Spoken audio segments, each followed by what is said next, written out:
बिस्मिल्लाहिर्रहमानिर्रहीम, अस्सलाम वालेकुम, नमस्कार, सत श्री अकाल एंड गुड इवनिंग। दोस्तों कैसे हैं आप? आई डू होप आप सब अच्छे होंगे जी। कल टुमारो कमिंग और डे आफ्टर टुमारो आगे नेक्स्ट 2 डेज में जो है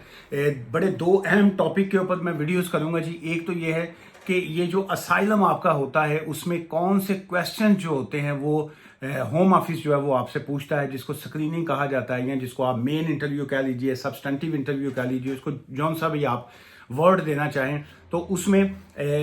जो एक क्वेश्चंस की एक लिस्ट होती है वो किस टाइप के सवालात होते हैं और नॉर्मली उसमें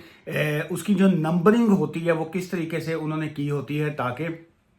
लोगों के जवाबात जो हैं उसमें कंट्राडिक्शन ना आए कि जी कि आपने पहले एक सवाल किया और उसके बाद 3 मिनट बाद जब वो दूसरा सवाल करते हैं तो आपका कंट्राडिक्शन कहाँ पे आता है, कहाँ पे आपसे गलतियां होती हैं। एक तो उस पर मैं वीडियो करूंगा जी, और सेकंड ये जो स्किल्ड वर्कर वीज़ाज के ऊपर और स्पॉन्सर लाइसेंस के ऊपर जो है वो आजकल इंटरव्यूज जो है वो हो रहे हैं। सो उस इंटरव्यूज में कौन से सवाल पूछे जाते हैं जी, उस पर भी जो है 2 नेक्स्ट वीडियोज जो है उसकी जो मैंने लिस्ट बनाई है उसमें वो है। लेकिन आज की जो वीडियो है ये बड़ी इंपॉर्टेंट है उस हवाले से कि एक जो फैसला एक कोर्ट का एक आया है और उसमें जो होम ऑफिस को जो है होम ऑफिस ऑर्डर टू पे ओवर 2,03,995 पाउंड एंड 24 पेंस जो है, सो 203,000 पाउंड्स 203,995 पाउंड्स एंड 24 पेंस जो हैं ये ऑर्डर हुए हैं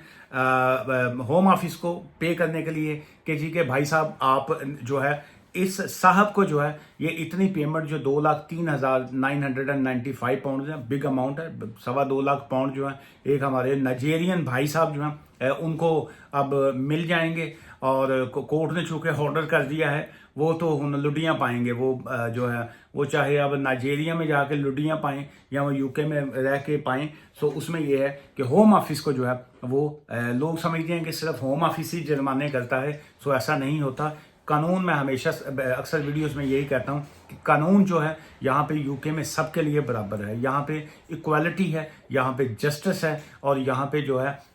लॉज को जो है वो हमेशा प्रिवेल किया जाता है, कानून हमेशा जो है वो ऊपर होता है। सो इसमें डजेंट मैटर कि कोई शख्स जो है वो कौन है, कोई होम ऑफिस है, कोई मिनिस्टर है या कोई भी बंदे का किसी का कोई भी जो है स्टेटस है, it doesn't make any difference. So law जो है वो हमेशा प्रिवेल करता है सभी के लिए। सो केस क्या था जी, मैं वैसे आज के डिस्क्रिप्शन में जो है उसकी पूरी तफसील जो है लिंक भी डाल दूंगा, अगर आप उसकी डिटेल्स जो है वो पढ़ना चाहें तो पढ़ सकते हैं। सो ये साहब थे जी, नाइजेरियन साहब जो है। सो इसमें केस का नाम है जी ये Edibogia versus the secretary of state for the home department जो है, ये 2024 जो है ये अभी का जो रिसेंट ताज़ा केस है जी। और EWHC 2365 जो है ये उसका केस का रेफरेंस नंबर और बाकी चीज़ें आ जाती हैं। उसमें हुआ गया है कि जो कोर्ट की तरफ से जो ऑर्डर हुआ वाज ऑर्डर टू पे, ये जो अमाउंट आपको बताई 2,03,995 हिंदी डैमेज की सिचुएशन में आई है। और वो डैमेज क्या हुआ था जी, उसका जो था नाइजेरियन नेशनल जो है वाज अनलॉफुली जो है detained at Brook House immigration removal centre जो है। यूके में डिफरेंट किस्म के रिमूवल सेंटर्स जो हैं वो बने होते हैं। सो उसमें एक जो रिमूवल सेंटर है वो Brook House immigration removal centre है। वहां पे इस भाई साहब को जो है मोहतरम को पकड़ के उन्होंने डिटेन कर दिया, लेकिन उन्होंने चैलेंज किया कि मेरी ये जो डिटेंशन है ये अनलॉफुली है, ये कानूनी तौर पे नहीं है। और उनको जो अनलॉफुली तौर पे डिटेन किया गया वो कब था जी, वो 88 डेज के लिए उनको डिटेन किया गया। और 2017 का ये केस था, 88 days in 2017 despite having the right to remain in the UK as a spouse of a EEA national. वो टेक्निकली तौर पे EEA नेशनल जो थे उनके वो स्पाउस थे। और उसके डैमेजेस में उन्होंने इंक्लूड क्या किया। अच्छा, आज की वीडियो का मकसद ये है कि बहुत से लोग ऐसे होते हैं जिनको खाम में जो है वो डिटेन कर लिया जाता है इमिग्रेशन इन्फोर्समेंट जाने की तरफ से, या बास का वो अपना इंटरव्यू देने जाते हैं और वो वहाँ पे डिटेन हो जाते हैं। सो क्या वो बाय लॉ जो है वो लीगली वो उनको डिटेन किया जा सकता है। सो कानूनी तौर पे ऐसा होता है कि अगर एक शख्स की जो है वो एप्लीकेशन पेंडिंग है, चाहे वो किसी भी तरह की कोई एप्लीकेशन पेंडिंग है, वो डिसाइड नहीं हुई, तो कानूनी तौर पे उनको उस वक्त तक डिटेन नहीं किया जा सकता जब तक उनकी एप्लीकेशन का फैसला नहीं आ जाता। एक शख्स ओवर स्टेट है, एक शख्स जो है वो इलीगल है, एक शख्स के पास कोई क्रिमिनल रिकॉर्ड था लेकिन वो इलीगली तौर पे जो है वो रह भी रहा था, तो वहां पे वो डिटेन कर लिया गया उनको। So obviously they can detain जो उस बेस के ऊपर। लेकिन एक शख्स जो है वो उसके पास एक वैलिड वीजा था या वैलिड वीजा नहीं था, वो ओवरस्टे था या वो इलीगल था, लेकिन अगर उसकी कोई ना कोई एक एप्लीकेशन जो है वो होम ऑफिस में पेंडिंग है, so until the home office will decide their application, जो है उसके पास एक लीगल राइट होता है कि उसको जो है वो आप डिटेन नहीं कर सकते हैं, कि आपकी पहले आप कानूनी तौर पे उसकी एप्लीकेशन को पहले फैसला कर लीजिए। अच्छा, अब उसमें वो जो किसी भी जगह पे ऐसे किसी शख्स को जो है डिटेन कर लिया जाता है, ड्यूरिंग इंटरव्यू डिटेन कर लिया जाता है, ड्यूरिंग वहाँ पे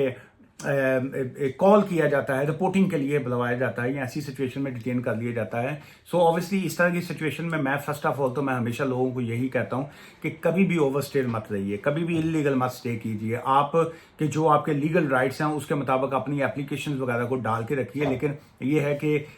ये सब सोचना कि चलो जी जो होएगा देखी जाएगी, बाद जो देखेंगे, सो नहीं, ऐसा करने के बजाय आपको हमेशा कानूनी रास्ता जो है वो अपनाना चाहिए, जो आपका लीगल वे है वो आपको अपनाना चाहिए, ना कि आप कहें कि जी चलो जो होगी देखी जाएगी, तो फड़े जावांगे फिर देखेंगे, नहीं। सो आपको प्रिकॉशंस जो हैं आपने उसको पहले से ही लेना होता है कि जी के हम कोई ना कोई अपनी एप्लीकेशन जो है वो लीगल तौर पे हम इलीगल ना रहें, और हमें अपनी एप्लीकेशन को जो वहाँ पे स्टैंड रखना चाहिए। अच्छा, अब उसके बाद आ गया कि इनका जो एक तो इनको डिटेन किया गया, फिर उसके बाद इनको इलीगली तौर पे इलीगल डिटेंशन चूंकि उनकी डिक्लेयर हो गई, वो जो उन्होंने साबित कर दिया कि मेरी जो डिटेंशन थी ये इलीगल है। अच्छा, फिर उसके बाद जो डैमेज में उन्होंने क्या क्या क्लेम किया जी, उन्होंने एक तो कंपनसेशन, जो उन्होंने बेसिकली कंपनसेशन का उनका क्लेम था जी, और उसमें उन्होंने ब्रीच ऑफ आर्टिकल 3 जो है उसकी वो उन्होंने की, ब्रीच ऑफ आर्टिकल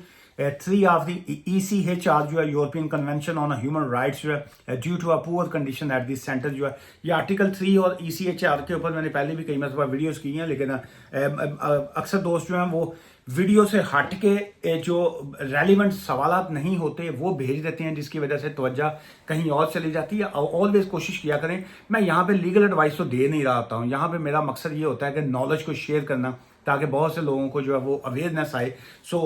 उस अवेयरनेस को लेने के लिए द बेस्ट ऑप्शन इज़ कि आप अगर रेलिवेंट सवालात जो है वो पूछा करें या रेलिवेंट चीज़ों को डिस्कस किया करें, ताकि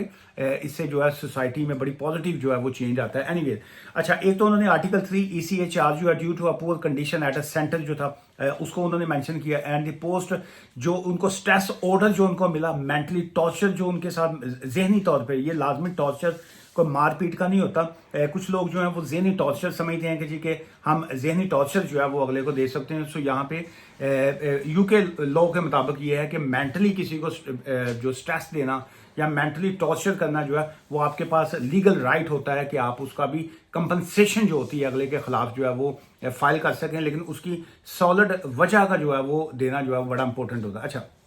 एक उन्होंने उस पोर कंडीशन का मेंशन किया, सेकंड उन्होंने कहा जी कि मुझे मेंटली हेडेक हुआ इस तमाम सिचुएशन से, 88 डेज के लिए डिटेन कर लिया, प्लस कोई वजह नहीं थी। फिर उसके बाद उन्होंने ऑब्वियसली फैमिली से जो सेपरेशन उनकी हुई, फिर वो सारी चीज़ों को जो था उन्होंने इस अपनी पिटीशन में जो था वो मेंशन किया। और उसके बाद जो है पैनोरामा जो है जो अंडर कवर इन्वेस्टिगेशन जो है उन्होंने भी लेटेस्ट जो रेज्ड कंसर्न्स थी about the conditions at Brook House and treatment of detainees at an inquiry report जो पब्लिश हुई थी जी इन 2023 में, उन्होंने भी कंफर्म किया था that there had been systematic, जिसको कहेंगे कि सिस्टम के अंदर रहते हुए उसमें फेलियर है कि वहाँ पे चीज़ें जो थी वो पॉजिटिव नहीं थी। ये पैनोरामा जो था उन्होंने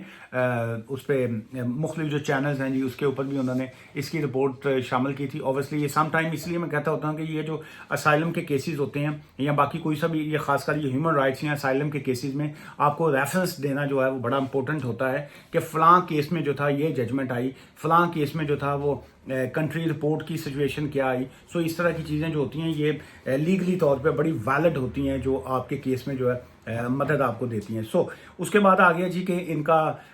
जो था damage for unlawful detention at a Brook centre for 88 days between 28th April 2017 and 24th July 2017 जो था trespass by the person involving an incident in his cell on 5th June 2017 violation of his rights under जो article 3 जो poor condition के ऊपर था during the period of unlawful detention जो था, फिर जो मेंटली उनको सफ़र उन्होंने किया, injury suffered as a result of unlawful detention, mentally तौर पे ज़ाहिर एक हेडिक तो था उनके लिए, breach of his rights of under जो ये यूरोपियन के एक जो राइट्स होते हैं डायरेक्टिव 2004/38EC जो था उसके मुताबिक भी वो भी उन्होंने साथ में उस क्लेम में शामिल किया। And the immigration European EEA जो है यूरोपियन इकोनॉमिक एरिया जो है रेगुलेशन 2006 जो है उसमें एक राइट्स दिए गए हैं कि कोई भी यूरोपियन जब दूसरे कंट्री में आकर रहता है तो उसके राइट्स की जो है वो वायलेशन नहीं की जाएगी, उनको जो है एक प्रॉपर सिस्टम या प्रॉपर उनके राइट्स वैसे ही होंगे जैसे एक यूके बेस्ड लोग होंगे। So violation of his right under the article 8 ऑफ ECHR, जो आर्टिकल 8 होता है जी वो होता है right of private family life जो है, या किसी फैमिली से पीछे हटाना या उसमें कोई इस तरह की चीज़ें पैदा करना जो है ECHR के आर्टिकल 8 या प्राइवेट फैमिली लाइफ के ऊपर लोग जो है वो एप्लीकेशन फाइल करते हैं। इसी चैप्टर की आगे तफसील बहुत लंबी है लेकिन बेसिक सी यहीं से इसको क्लोज करेंगे। उसमें यह था कि जिस वक्त उन्होंने ये वाला केस फाइल किया सो उसमें ऑनरेबल कोर्ट्स और जो भी रेलिवेंट जो ऑनरेबल काउंसिल्स और उन सब का जो है उन्होंने बड़ी एक एक्सीलेंट एफर्ट जो थी वो आई और एट द एंड जो है submission was accepted by the court जो है। सो आज की इस वीडियो से मुझे इजाज़त दीजिएगा, दुआ में याद रखिएगा, take care, bye for now.